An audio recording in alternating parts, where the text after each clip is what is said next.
Why didn't you invite me to the ceremony? Invite you? Because it would be embarrassing. What? It would have been shameful to invite a poor person, that's why. The eldest son, David, spat out those words. However, at his brother's wedding, he shouted, "Hey! Give me some money! This is a scam!" What happened to him afterward? I'm Linda, turning 52 this year. I have 2 sons. Right after my youngest, Kevin, was born, my husband died in an accident. As a single mother, I raised Kevin and my eldest son, David, on my own. Of course, we couldn't afford a luxurious life. I worked every chance I could to pay for living expenses and their education. Because of this, I think my children often felt lonely. David, who always hated our bare-bones life, often rebelled against me. After graduating high school, he left home and never looked back. On the other hand, Kevin has been a mama's boy since he was little, always hugging me and saying, "Mom, thanks for working so hard," when I came home from work. That always made me so happy. Of course, as he got older, the hugging stopped, but he always seemed to worry about me. I rarely hear from David now, but Kevin and I keep in touch regularly, and he frequently visits home. I'm often surprised at how different my 2 sons have turned out to be. One day, I got a call from Kevin asking, "Hey, I've got someone I want to marry. Can I bring her over next time I'm off?" I was overjoyed and told him I couldn't wait to meet her. To think that my little Kevin wants to bring home the woman he wants to marry. On his day off, Kevin brought over his fiancée, Julia. "Nice to meet you, I'm Julia. I've heard so much about you from Kevin, and I've been looking forward to meeting you," Julia said that, showing me her lovely smile. Just like someone Kevin would bring, she had a very friendly and approachable vibe, and I liked her the moment I saw her. Actually, we've already booked a venue for the wedding in 6 months, but we haven't decided on the type of ceremony yet. Is that so? It's a once-in-a-lifetime event for you, Julia, so we have to make it special. The 3 of us had a great time discussing the upcoming wedding. I felt so happy at the thought of my child getting married that I found myself getting teary-eyed as we talked. A few days later, still giddy about Kevin's wedding, I told one of the neighbors that my youngest is getting hitched. The neighbor said, "Really? Congratulations! After David, now Kevin. Good things keep happening." David?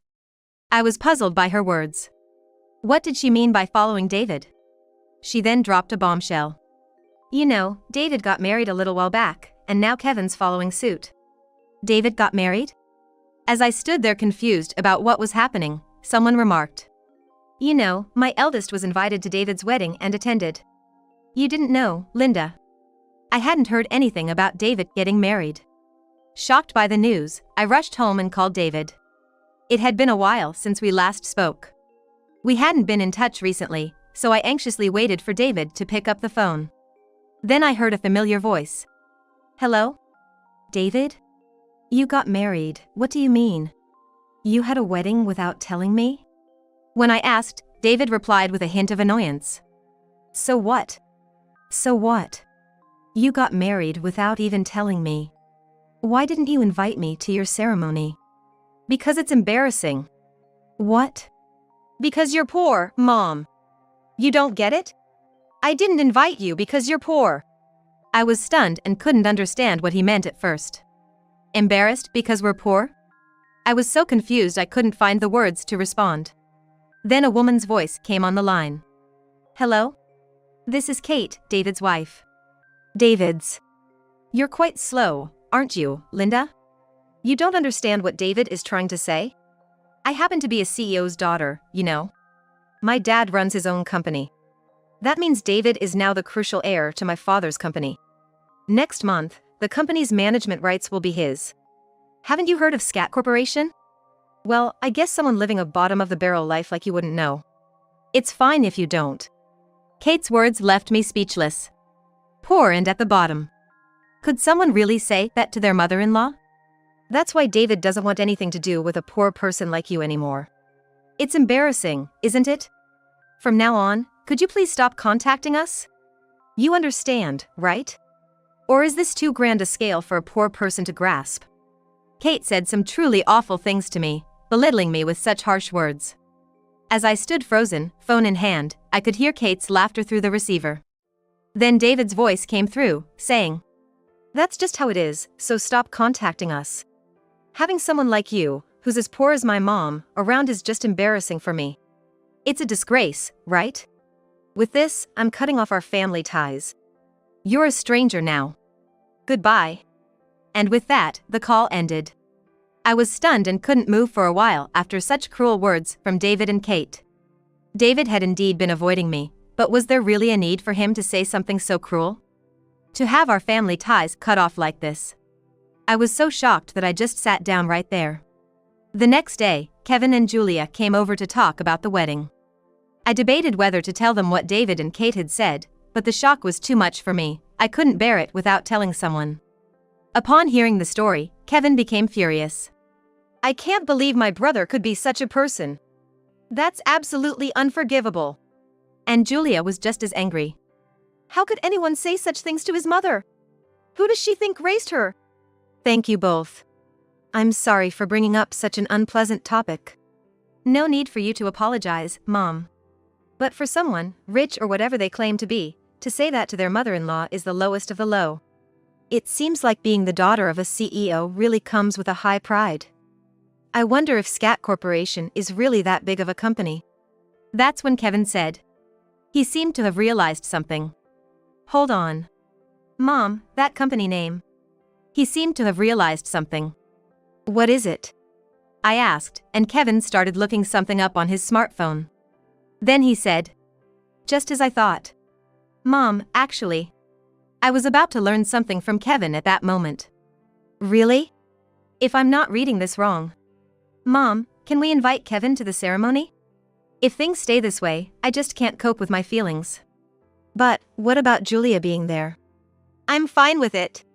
I can't stand the thought of you being made a fool of like this." Moved by their concern for me, I couldn't help but tear up and thank them. "Kevin, Julia, thank you." "It's okay, Mom. In 6 months, Kevin is gonna get a taste of his own medicine." And from that day on, Kevin, Julia, and I started preparing various things for the wedding ceremony. There was only one thing I could do, but I believed it was the only thing I could do for Kevin and Julia, so I insisted they accept it as a small token of my gratitude. Then, the day of the wedding arrived. Due to Kevin and Julia's wide circle of friends, many people came to attend the ceremony. I was there, of course, and as soon as I arrived at the venue, I saw a familiar face. It was David.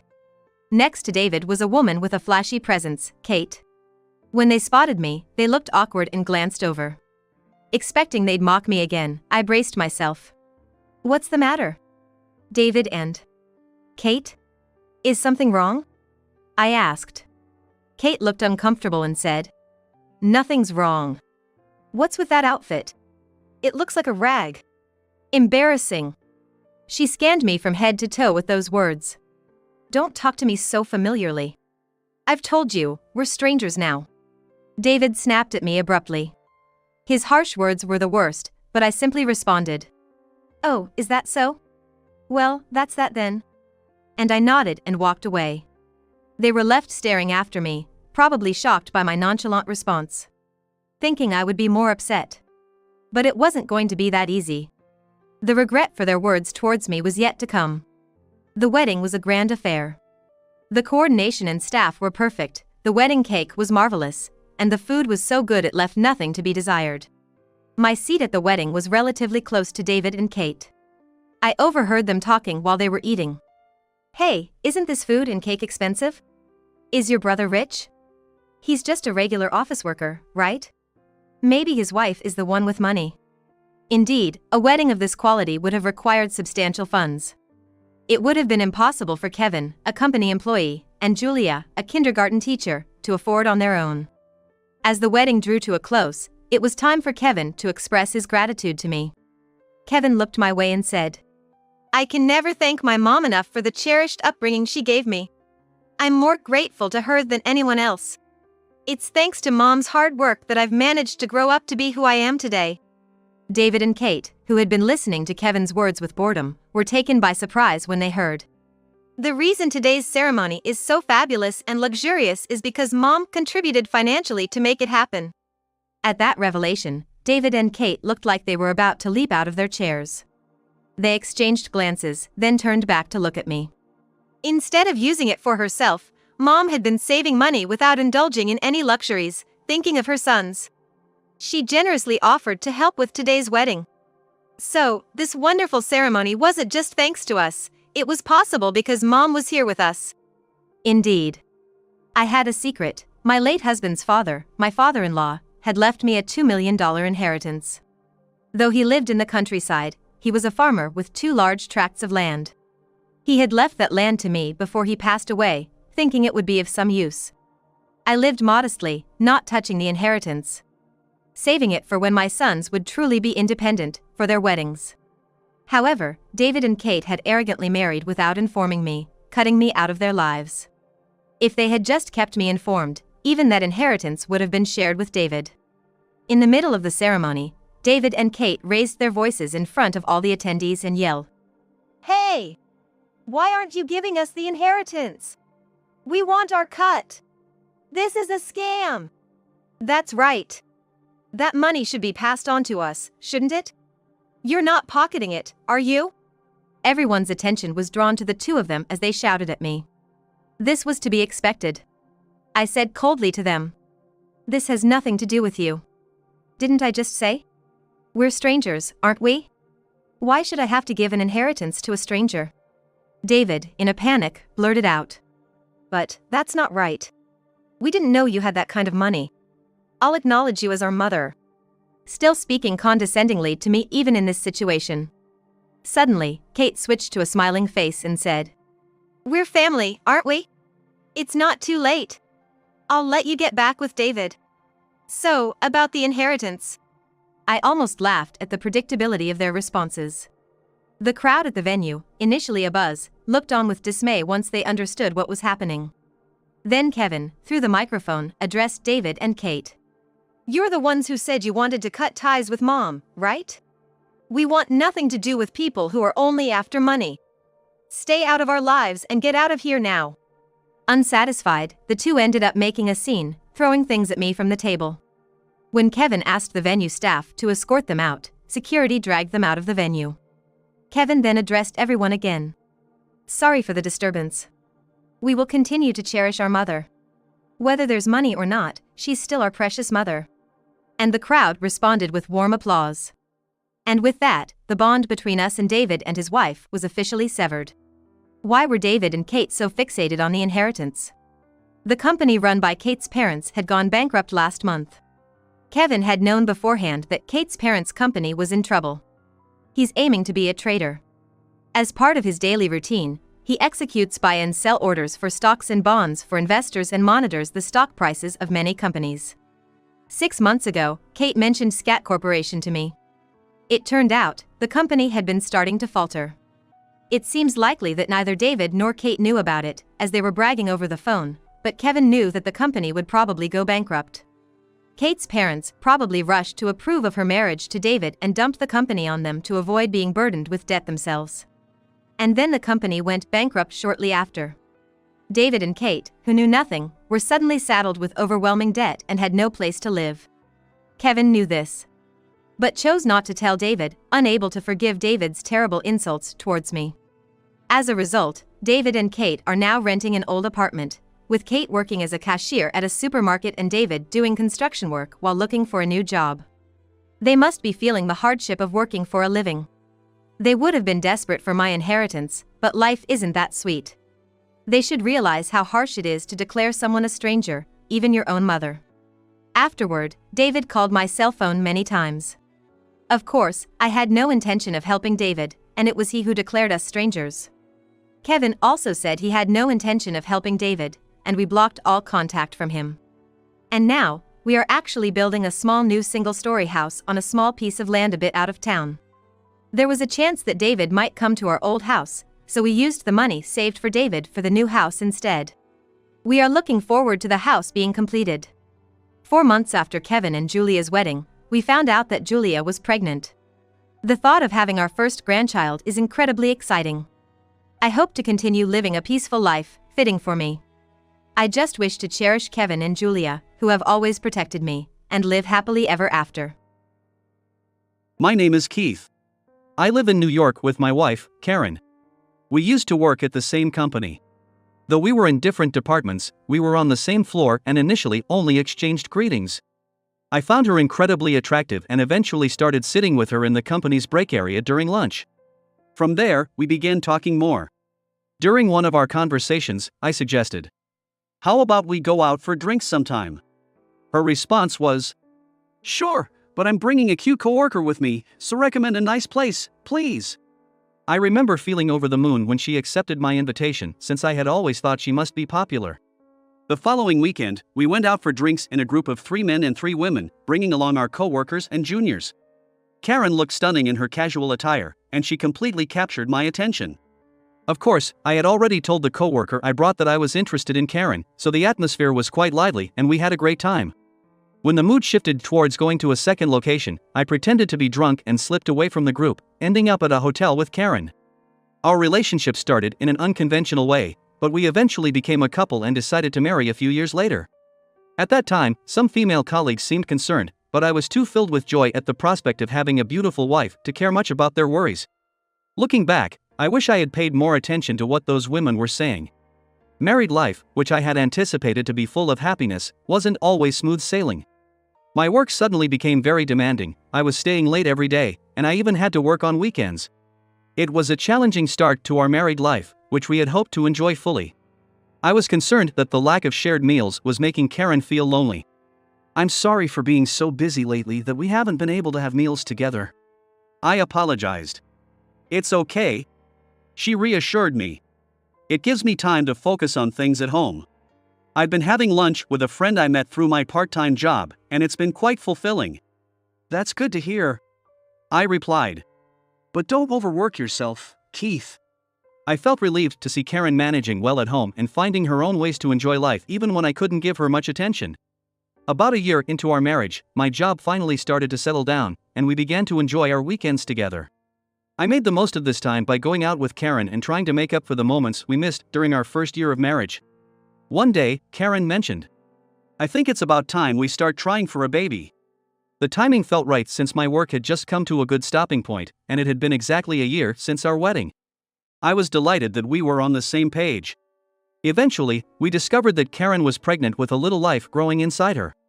I asked her to quit her part-time job to prioritize her health. The prospect of becoming a father made me even more dedicated to my work. My colleagues and bosses celebrated with us, and I was driven by the mission to earn more to support my wife and child. Both sets of parents were thrilled about the arrival of their first grandchild, and even before the baby was born, they were discussing who would buy the crib, the stroller, and other essentials. The family interactions also increased, bringing everyone closer together. Several months later, we were blessed with the arrival of a healthy baby boy. When I touched his tiny hands and feet for the first time, I was moved to tears. It's curious how he's so adorable that I never tire of watching him. Just the thought that I'll be able to watch him grow for decades to come made me feel like my life had meaning. The boy was the spitting image of Karen, and everyone said he'd be a heartbreaker when he grew up. Right on the money. I couldn't see much of myself in him, but I figured there'd be plenty of father-son chats I'd be responsible for down the line, and that was fine by me. 3 years later, on one of my days off, Karen mentioned she was going out for lunch with some mom friends, so I stayed home with our now 3-year-old son. We were watching TV when suddenly, he fell ill. He was suffering from vomiting and diarrhea, looking so miserable that I rushed him to the local clinic. I texted Karen just to say we were at the clinic but not to worry. The doctor thought it was just a cold but decided to do a blood test just to be safe. The test confirmed it was indeed just a cold, but while looking at the test results the doctor handed me, I stumbled upon a shocking truth. The blood type listed was B. B. I muttered it to myself, or so I thought, but it came out loud enough for the doctor to give me a puzzled look. I thanked him quickly and left the examination room. I'm type A. And Karen is type O. The possibility of us having a type B child baffled me. At that moment, my mind was a whirlwind of confusion. I told myself it must be some mistake. Over and over, but I couldn't dismiss a growing suspicion. When we got home, Karen had already returned and asked how everything went, but I'm not sure if I responded properly. No matter how much I thought about it, I couldn't come to a satisfactory conclusion, and without anyone to turn to, I decided to get a DNA test. The wait for the results was excruciating, and though I went through the motions of responding to Karen and my son, my mind felt foggy. The results were clear: he wasn't my son. It felt like everything I had built up was crumbling down all at once. I'd never experienced such a feeling before, not when I flunked an exam or got dumped by a girlfriend. After the results, I found myself unable to see the boy as my son, and I even began to wonder why this creature was living in my house. You might think that after raising a child for 3 years, even if not by blood, affection would develop, but it didn't for me. My rejection might have been towards Karen's lack of ethics in making me believe the child was mine. I could have pretended not to notice, and maybe time would have healed our family back to happiness. But I started to lose my appetite, and even when I forced food down, it wouldn't stay. At my wit's end, the only solution I could think of was divorce, so I sought advice from a coworker who had been through it. I invited my senior colleague out for drinks after work the next day and laid it all out. Karen and I were known for our good relationship, and since we were a workplace romance, she was still connected with my colleagues. At first, my senior thought it was a joke, but as he listened, he grew serious and introduced me to the lawyer who'd helped him during his divorce. But as I laid it all out for him, I could see him getting more and more serious, and eventually, he put me in touch with a lawyer who had helped him out during his own divorce. A few days later, I made a beeline for that lawyer's office, appointment in hand. When I showed him the DNA results in his office, even he seemed taken aback by my preparedness. "Understood," he said. "Are you sure you want a divorce?" I nodded without hesitation. We worked out the terms, and all that was left was to discuss them with Karen. The lawyer advised having a third party present during the talk to prevent disputes later on, so he agreed to sit in. To keep a record, I also decided to record the conversation. That weekend, I told Karen we were going out, left the kid with her parents, and under the pretense of a date, took her to the lawyer's office. She initially laughed it off, asking, "Why are we at a lawyer's office?" But as she picked up on the grave atmosphere, her smile faded. Fearing my emotions would get the better of me, we agreed the lawyer would do all the talking. Karen was shown the DNA test results by the lawyer, and when she heard the demand that I wanted a divorce, custody of our children, and a refund of alimony and the child support I had been paying, she began to shake uncontrollably and her face went pale. She seemed to be choking, her mouth opening and closing, but she couldn't speak. "Ma'am, please calm down. We understand everything. You'll talk to us, right?" When the lawyer said this, Karen took a deep breath and, trying to compose herself, began to speak. The father of the child was the manager of the store where Karen worked part-time. When my job kept me busy and we were living like ships passing in the night, he approached her. Feeling lonely, Karen accepted an invitation to dinner, thinking it was harmless, but that very day they crossed a line. Their affair didn't end with just one encounter. She lied to me about going to lunch with friends and met with him several times. She had been on the birth control at first, but one day she forgot to take it, and just by chance, she met up with the manager that day, and she became pregnant. Fearing that I would find out, she told me she wanted a child. When I heard this, I felt sick to my stomach. Karen herself didn't know whose child it was until it was born, but after the birth, she realized immediately based on the blood type that it was the manager's. As the child grew, Karen thought they looked like the manager but assumed if she kept quiet, it wouldn't be discovered. After hearing Karen's story, the lawyer asked, "Do you still have contact information for this person?" "Yes." "Then call him right now, please." Karen was visibly shocked, unsure of what to do. "You have to inform him that he has a child." The lawyer insisted.